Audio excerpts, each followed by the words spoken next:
আয়াত ২২ وَيَوْمَ نَحْشُرُهُمْ جَمِيعًا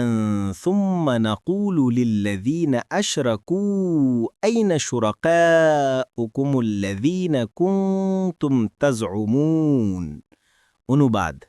আর স্মরণ করুন যেদিন আমরা তাদের সবাইকে একত্র করব তারপর যারা শিরক করেছে তাদেরকে বলবো যাদেরকে তোমরা আমার শরীক মনে করতে তারা কোথায় এখানে একটি সর্ববৃহৎ পরীক্ষার কথা বর্ণিত হয়েছে যা হাসরের ময়দানে আল্লাহ রাব্বুল আলামিনের সামনে অনুষ্ঠিত হবে